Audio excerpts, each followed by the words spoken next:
আমার মুসলমান বন্ধুগণ, গভীর মনোযোগ। রাসূল পাক সাল্লাল্লাহু আলাইহি ওয়াসাল্লাম ইন্তেকাল করলেন। দুনিয়ার জমিনে যদি দিন কায়েম হয়ে যায়, ইসলামী রাজ কায়েম হয়ে যায়, মানুষ কেমনে শান্তিতে থাকবে একটু তাকাইয়া দেখেন। রাসূলের ইন্তেকালের পরে সিদ্দিক আকবর রাদিয়াল্লাহু তাআলা আনহু মদিনার খলিফা। আল্লাহ রাসূল দুনিয়ার জমিনে নাই, রাষ্ট্রের প্রধান খলিফা সিদ্দিক আকবর। এই রাষ্ট্রের প্রধান বিচারপতি চিফ জাস্টিস হযরত ওমর, আর এই রাষ্ট্রের প্রধান পরামর্শদাতা উপদেষ্টা হযরত আলী, হযরত ওসমান। চমৎকার হয়ে দেশ চলতে লাগলো। কথাগুলো শোনেন। হযরত সিদ্দিক আকবর ফজরের সালাত পড়ে মসজিদে বসা। এমন সময়ে হযরত ওসমান চলে এসেছেন। ওসমান এসে ডাক দিয়ে বলছেন, খলিফাতুল মুসলিমিন আমিরুল মুমিনিন সিদ্দিক আকবর, আপনার কাছে আমি একটা কথা জানতে চাই। সিদ্দিক আকবর বলেন তো, মদিনা নামক রাষ্ট্র আল্লাহর রাসূলের পরে আপনি কি দিয়া চালান? সিদ্দিক আকবর বলছেন, ওসমান রে, আল্লাহর রাসূল ইন্তেকাল করেছেন, আমি তো রাষ্ট্র চালাই কোরআন দিয়া, রাসূলের সুন্নাত দিয়া। ওসমান ডাক দিয়ে বলছেন, আবু বকর, কথা যদি সত্য হয় আমি জানতে চাই, যেই রাষ্ট্রে কোরআন দিয়া চলে, যেই রাষ্ট্রের পূর্ণাঙ্গ সংবিধান আল কোরআন, ওই রাষ্ট্রে যদি একজন নাগরিক না খেয়ে মারা যায়, আল্লাহর আদালতে কি আপনাকে জবাবদিহি করতে হবে? আবু বকর দাঁড়িয়ে গেলেন, চোখের পানি ছেড়ে দিলেন, আর ডাক দিয়া বলছেন, ওসমান, যেই রাষ্ট্র কোরআন দিয়া চলে, এই রাষ্ট্রের একজন নাগরিক যদি না খেয়ে মারা যায়, তার কথা তো অনেক পরে। এই রাষ্ট্রের একটা বিড়াল যদি না খেয়ে মারা যায়, একটা কুকুরও যদি বিনা চিকিৎসায় মারা যায়, আল্লাহর আদালতে খলিফাকে জবাবদিহি করা লাগবে। আল্লাহু আকবার। ওসমান ডাক দিয়া বলছেন, কথা যদি সত্য হয়, তারিখে ইবনে জারির তাবারিতে লিখে ওসমান বললেন, সিদ্দিক আকবর কথা যদি সত্য হয়, আমি আপনার কাছে জানতে চাই, এই মাত্র আসলাম, আপনার রাষ্ট্রের একজন নারী 3 দিন হয়ে গিয়েছে, আজকে 4র্থ দিন, সকাল শুরু হয়ে গেল, ওই মহিলার ঘরে কোনো খাবার নাই। আপনি খলিফা, আপনার রাষ্ট্রের একজন নাগরিকের খবর নিতে পারলেন না, আপনার কোনো সংস্থা খবর নিতে পারল না, ব্যাপার কি? সিদ্দিক আকবর চোখের পানি ছেড়ে দিলেন, ডাক দিয়ে বলছেন, ওসমান রে, ও আমার ভাই, আমি নতুন খলিফা, সবার খবর ঠিক মতো নিতে পারি নাই, এই জন্যে হয়তো সমস্যা হয়েছে। তুমি যেহেতু বলে দিয়েছ, আজ থেকে 3 বেলা এই মহিলার বাড়িতে খাবারের ব্যবস্থা করে দিলাম, রাষ্ট্রীয় কোষাগার থেকে, বাইতুল মাল থেকে। ওসমান ডাক দিয়ে বলছেন, আবু বকর, তাই সত্য, আপনি খাবার পৌঁছে দিবেন, কিন্তু আমি জানতে চাই, এই মহিলা একেবারেই বৃদ্ধা, এই মহিলা বিধবা, এই মহিলার স্বামী নাই, এই মহিলার কোনো সন্তান নাই, মহিলা চোখে দেখে না, এমন একজন মহিলার বাড়ি খাবার পৌঁছে দিলে কে খাইয়ে দিবে, কে রান্না করে দিবে, কে তার ঘর মুছে দিবে, কে ওই মহিলার সেবা করবে? আপনার কাছে আমি জানতে চাই। হযরতে আবু বকর বলছেন, ওসমান রে, এই মুহূর্তে আমার কাছে এই মহিলার খিদমতের জন্য আমার কাছে কোনো খাদেম নাই, আমার কাছে এই পরিমাণ পয়সা নাই, যেই পয়সা দিয়ে মহিলার বাড়িতে মানুষ নিযুক্ত করতে পারবো, কর্মচারী দিতে পারবো। পুরা মসজিদ পিন পতন নীরবতা, কেউ কথা বলে না। ওসমান, আবু বকর বললেন, শোনো, আমার দেশের একজন মহিলা, একজন নাগরিক না খেয়ে মারা যাবে, তার বাড়িতে কর্মচারী দেওয়ার মতো কেউ নাই। এমন সময় মধ্যখান থেকে একজন লোক হাত উঠাইয়া দিলেন। সিদ্দিক আকবর বলছেন, কে? আপনি দাঁড়াইয়া যান। উনি দাঁড়িয়ে গেলেন। সিদ্দিক আকবর তাকাইয়া দেখে, তার রাষ্ট্রের প্রধান বিচারপতি হযরত ওমর। আল্লাহু আকবার বলেন। আমার চোখের পানি মুছে মুছে বলছেন, আবু বকর, আপনি ওই মহিলার বাড়ির কর্মচারী খুঁজে পাচ্ছেন না, আপনি মহিলার বাড়িতে আমাকে কর্মচারী বানাইয়া দেন, আমি বিনা পয়সায়, বিনা পারিশ্রমিকে ওই মহিলার বাড়ি কাজ করে দেব, রান্না করে দেব, ঘর মুছে দেব। সিদ্দিক আকবর বলছেন, ওমর, আপনি রাষ্ট্রের প্রধান আইন কর্মকর্তা, আর আপনি যদি এই মহিলার বাড়িতে কাজে চলে যান, রাষ্ট্রের আইনকে দেখবে, রাষ্ট্রগুলাকে দেখবে। হযরত ওমর বলছেন, আবু বকর, আমি অফিসে যাওয়ার আগে সকালবেলা এই মহিলার বাড়িতে কাজ করব, অফিস থেকে ফেরার পথে সন্ধ্যার পরে মহিলার বাড়িতে কাজ করে দেব, এরপরেও যেন বিনিময়ে আল্লাহর রসুলকে সন্তুষ্ট করতে পারি। হযরত সিদ্দিক আকবর দাঁড়িয়ে গেলেন, বললেন, শোনো আমার। ওই ওমরকে বলছেন যে ওমরের নাম শুনলে শয়তান রাস্তা চেঞ্জ করে, ওই ওমর যে ওমর রসুল পাকের মাথা কেটে দিতে গিয়েছে, আজ এই ওমর কোরআন নামক শিক্ষা পাওয়ার কারণে, দিন বুঝে আসবার কারণে বিনা পয়সায় একজন অন্ধ নাগরিকের বাড়িতে কাজ করে দিতে চায়। এটা পৃথিবীর কোনো ব্যক্তির, পৃথিবীর দুনিয়ার সাধারণ কোন মানুষের আদর্শ দিয়ে কাজ হবে না। এই আদর্শ তৈরি করতে পারে একমাত্র আল কোরআন। কোরআন মানুষকে কেমনে পরিবর্তন করতে পারে। আবু বকর বলছেন, শোনো আমার, তাই যদি সত্য হয়, 1 সপ্তাহ সময় দিলাম, 1 সপ্তাহ যদি মহিলার বাড়িতে ঠিক মতো দায়িত্ব আদায় না করো, 1 সপ্তাহ পরে তুমি আমার আদালতে জবাবদিহি করতে হবে।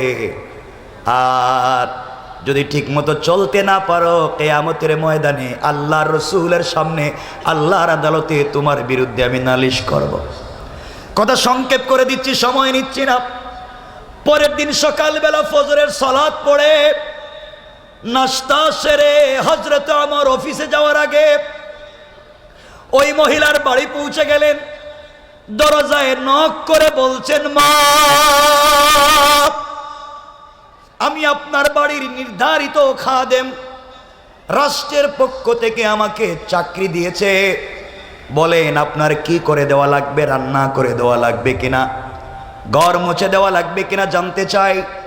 ঘরের ভিতর থেকে ক্ষীণখায় আওয়াজে একজন মহিলা ডাক দিয়ে বলছেন, যুবককে তোমাকে চিনতে পারলাম না। যুবক রে, তুমি আসার প্রায় 3 ঘন্টা আগে আরেকজন যুবক এসে আমার ঘরের সবগুলা কাজ করে দিয়ে চলে গিয়েছে। আমার চিন্তায় পড়ে গেলেন, দায়িত্ব আমার, রাষ্ট্রের পক্ষ থেকে কর্তব্য আমার, কে করে দিয়ে আমাকে বিপদে ফেলে দে। অফিসে সারাদিন ভাল লাগে নাই, সিদ্ধান্ত নিলেন আগামীকালকে ফজরের সালাত পড়ে নাস্তা না করে পৌঁছে যাব মহিলার বাড়িতে। পৌঁছে গেলেন, সংক্ষেপ করে বলি, পরের দিন ফজরের সালাম ফিরাইয়া দৌড়াইয়া মহিলার বাড়িতে পৌঁছে গেলেন।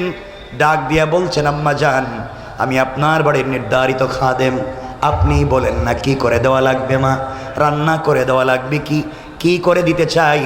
মহিলার জবাব দিচ্ছেন, বাবারে, আজও তুমি আসতে দেরি করে ফেলেছ। তুমি আসার 2 ঘন্টা আগে আরেকজন যুবক এসে আমার ঘর মুছে দিয়া, আমাকে গোসল করাইয়া, রান্না করে নিজের হাতে আমাকে খাইয়ে দিয়ে চলে গিয়েছে। আমার আর নিজেকে সামলিয়ে রাখতে পারলেন না, ব্যাপার কি, আমি এত বড় পরীক্ষায় পড়েছি, কে ওই কাজ করে আমাকে বিপদে ফেলে দেয়। পরের দিন সিদ্ধান্ত নিলেন, ফজরের সালাতের আগে, তাহাজ্জুদের সালাতের পরে ওই মহিলার বাড়ি পৌঁছে যাবেন। যেই কথা সেই কাজ। পরের দিন, 3য় দিন, ওই মহিলার বাড়িতে হযরত ওমর পৌঁছে গেলেন ফজরের সালাতের আগে। ডাক দিয়ে বলছেন, মা, আপনার বাড়িতে কি করে দেওয়া লাগবে বলেন, আমি এসেছি, রান্না করে দেওয়া লাগলে বলেন মা। ঘরের ভিতর থেকে মহিলা জবাব দিচ্ছেন, যুবক রে, আজও আসতে দেরি করে ফেলেছ। তুমি আসার প্রায় 1 ঘন্টা আগে আরেকজন যুবক এসে নিজের হাতে আমাকে খাইয়ে দিয়া, আমার হাত উপর দিকে উঠাইয়া চোখে দেখি না বিড়বিড় করে কি যেন দোয়া করলো। আমার হাত তার মাথায় বুলাইয়া ডাক দিয়া বলেছে, মা, আমার জন্য দোয়া করবেন, কিয়ামতের দিনে আল্লাহর আদালতে আমাকে আসামি বানাইয়েন না। এইভাবে কান্নাকাটি করে কি যেন একটা যুবক চলে গেল, আমি বুঝতে পারলাম না। ওমরের মাথা গরম, ঠান্ডা আর হয় না। অফিসে গেলেন, কাজ করতে ভাল লাগে না। পরের দিন সিদ্ধান্ত নিলেন, আজকে তাহাজ্জুদের সালাতের আগে যাব। তাহাজ্জুদের সালাতের আগে নাঙ্গা তরবারি হাতে নিয়েছে, কুশমুক্ত তরবারি, যুদ্ধের পোশাক পরেছেন, আর সিদ্ধান্ত নিয়েছেন আজ আর কোনো কথা শুনতে পারি না, যারেই পাবো তার শরীর থেকে মাথা আলাদা করে দিব। আমাকে বিপদে ফেলে দিয়েছে, এত বড় বিপদগ্রস্ত কি আমাকে করা যায়? কেমনে এই কাজ করলো কে?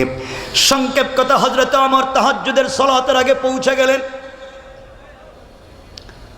ওই মহিলার বাড়ির দরজার সামনে গিয়ে দেখে মহিলার ঘরের ভিতরে মিটমিট করে আলো জ্বলে, আর গুনগুন করে একটা জোয়ানের কথা শোনা যায়।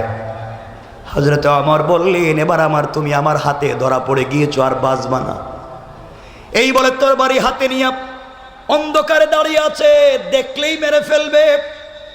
কিছুক্ষণ পরে ওই ঘরের ভিতর থেকে জোয়ানেরা শোনা, কোরআন যদি জমিনে জিন্দা হয়ে যায়, কোরআনের বিধান যদি প্রত্যেকটা সেক্টরে কায়েম হয়ে যায়, দুর্নীতির বিরুদ্ধে আন্দোলন করা লাগবে না, এমনি মানুষগুলার পরিবর্তন হয়ে যাবে তাদের চরিত্রের, কারণ কোরআন বলেছে চরিত্রের পরিবর্তন করে দেবে। আমার বন্ধুগণ আমার দাঁড়িয়ে আছেন, এমন সময় দেখে একজন যুবক ঘর থেকে বের হইয়া মিটমিট পা দিয়া চলে যায়। আমার চিৎকার করে বলছে, যুবক দাঁড়িয়ে যাও। আমি অমর বলছি দাঁড়িয়ে যাও, এক পাও সামনে নিবা না, এক পা যদি সামনের দিকে আগাও, আমি অমর তোমার শরীর থেকে মাথাটাকে আলাদা করে দেব। হযরতে অমর এই কথা বলবার পরে আগন্তুক উপর দিকে দুটা হাত উঠাইয়া মাথাটা নিচের দিকে করে সারেন্ডার হয়ে গিয়েছে, কোনো কথা বাড়ায় না। হযরতে অমর আস্তে আস্তে করে আগন্তুকের কাছে পৌঁছে গিয়েছেন। আগন্তুকের কাছে গিয়া আগন্তুকের চেহারার দিকে তাকাইয়া অমর নিজেকে আর সামলিয়ে রাখতে পারলেন না, আর সহ্য করতে পারলেন না, হাতের তরবারি ফেলে দিলেন। আর এই যুবকটাকে জড়িয়ে ধরে আসমানের দিকে তাকাইয়া ডাক দিয়া বলেছে, আল্লাহ,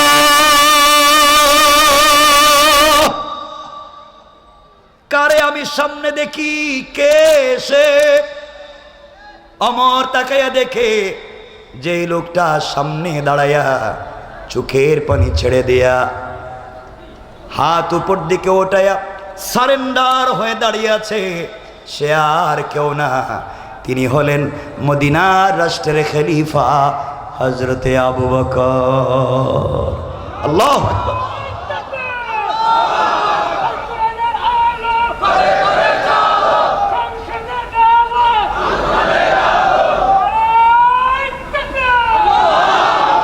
হযরত ওমর চোখের পানি ছেড়ে দিলেন, কাঁদতে লাগলেন।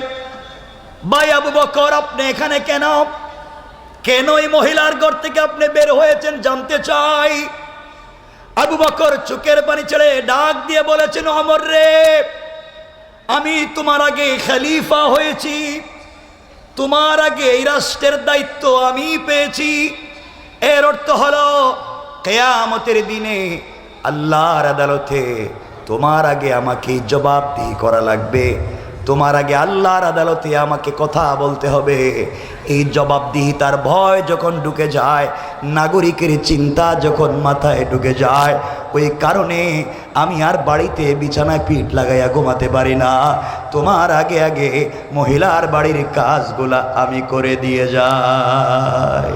আল্লাহু আকবার। চিন্তা করেন, একটা রাষ্ট্রের খলিফা কি পরিমাণ বিনয়ী হতে পেরেছেন। কে বানিয়েছে? আল কোরআন বানিয়েছে। আল কোরআনের শিক্ষাই পরিবর্তন করে। আমার বন্ধুগণ, ওমর তাকাইয়া দেখেন পায়ের মধ্যে জুতা নাই। ডাক দিয়া বলছে, আবু বকর, তোমার পায়ে জুতা নাই কেন বলো? আবু বকর ডাক দিয়ে বলছেন, ভাই ওমর রে, আমি রাষ্ট্রের খলিফা, এতে কোনো সন্দেহ নাই, কিন্তু চামড়ার জুতা পরবার মতো পয়সা আমার নাই। আমি একটা কাঠের খড়মের জুতা পরি, গভীর রজনীতি জুতা পরে মদিনার রাস্তায় যদি পাথরের শক্ত রাস্তা দিয়া হাঁটি, খটখট আওয়াজ হবে, মানুষের ঘুম ভেঙে যাবে, সাধারণ মানুষের ইবাদত নষ্ট হবে। এই জন্যে আমি খলিফা পায়ে জুতা দেই না। একটা রাষ্ট্রের খলিফা চামড়ার জুতা পরবার মতো পয়সা নাই। আর আমাদের দেশের বদমাইশেরা জনগণের টাকা মেরে মেরে বিদেশে তারা পাচার করে বাড়িঘর বানায়। ঠিক কিনা বলেন? এই জন্য আল্লাহ বলেছেন, কিতাবুন আনজালনাহু ইলাইকা লিতুখরিজান নাসা মিনাজ যুলুমাতি ইলান নূর। ও বন্ধু আমার, তোমার কাছে এমন একটা কিতাব আমি দিয়েছি, যেই কিতাবের নাম আল কোরআন। ওইটাকে যদি সুন্দর করে সমাজে চতুর্দিকে লাগিয়ে দেওয়া যায়, অন্ধকার থাকবে না, আলোকিত করে দিবেন। আওয়াজ করে বলেন কে? আরো জোরে বলেন কে? আমার বন্ধুগণ, কথাগুলা দিল দিয়ে শুনেন। তাহলে এতক্ষণের আলোচনার থেকে যেটা বুঝাতে চাইলাম, কোরআন যদি সকল জায়গায় পৌঁছে যায়, দিন যদি জিন্দা হয়ে যায়, সমাজে শয়তানি থাকবে? নাফরমানি থাকবে? চুরি ডাকাতি থাকবে? সন্ত্রাসী থাকবে? সুতরাং আমরা পরিষ্কার করে বলতে চাই, আমরা এই প্রজন্মের জওয়ান, যারা আমাদেরকে সন্ত্রাস আর জঙ্গি সাজাতে চায়। মনে রাখবেন, এই দেশের ইসলামী আন্দোলনের কর্মীরা সন্ত্রাস আর জঙ্গি হয় না। উলামায়ে কেরাম সন্ত্রাস আর চাঁদাবাজ হয় না। যারা ওই সমস্ত দুর্নীতির সাথে জড়িত, যারা সন্ত্রাসকে প্রতিষ্ঠা করতে চেয়েছে, যারা দুর্নীতি আর জঙ্গিবাদকে প্রতিষ্ঠা করতে চেয়েছে টাকার বিনিময়ে নিজেদের ক্ষমতাকে প্রতিষ্ঠিত করবার জন্যে, তারাই হলো এই দুনিয়ার সব থেকে বড় সন্ত্রাস। ঠিক কিনা বলে? এই জন্য যুবকদেরকে বলছি, জওয়ানেরা একটা কথা শোনো, আমি তোমাদের এক ভাই বলতেছি। পৃথিবীতে কত সম্পর্কই তো করছো, সবগুলো বাদ দাও। আজকের থেকে আমরা পারবো না আল্লাহর সাথে সম্পর্কটা করতে? বলো না ইনশাল্লাহ। ইনশাল্লাহ। যুবকেরা, তোমরা তো অনেক প্রেম করো, ঠিক না? ঠিক কইছে কেডা রে এখানে? এত ভালো কথা বললাম, ঠিক কইনি? তোমাদের তো অনেক প্রেমিকা আছে, তোমাদের এক গার্লফ্রেন্ড, যার চেহারা এক্সট্রা অর্ডিনারি করা, বিউটিফুল, স্মার্ট, যার সঙ্গে সারা রাত জেগে কথা বলো। জওয়ান, তুই জানিস না, যেই মেয়ের সঙ্গে রাত দিন কথা বলো, যেই মেয়ের সঙ্গে সম্পর্ক করতে গিয়ে মা বাপের মুখে চুনকালি দিয়েছ, পড়ালেখায় লাল বাতি জ্বালিয়েছ, ফেন্সিডিল ইয়াবা ধরেছ, বিদেশে কাজ করে পুরা পয়সা ওই মেয়ের পিছনে খরচ করেছ, ঢাকা শহরে কাজ করে পুরা পয়সা ওই মেয়ের পিছনে খরচ করে দিন শেষে তাকে পেতে চাও। জওয়ান, তুই জানিস না, ওই মেয়ে যদি আগামীকালকে তোমার চাইতে স্মার্ট, তোমার চাইতে টাকাওয়ালা আরেকটা যুবককে পেয়ে যায়, হয়তো তোমাকে ভুলে যেতে 1 মিনিটও লাগবে না। সব ভুয়া। এই রাস্তা তোমাকে ছেড়ে দিতে হবে, এই রাস্তা বাদ দিতে হবে। আমার বন্ধুগণ, আমার দিকে তাকান। ভাই চলে এসেছে, আমি 1 মিনিট আর কথা লম্বা করব না। ভাই আসতেছে, একটা তাকবীর দেন তো, একটু আওয়াজ করে লিল্লাহে তাকবীর। বসেন, আপনারা বসেন। আওয়াজ। জিন্দা শাহজালালের আগমন, মুসলিম আলমের আগমন, আমি হামজার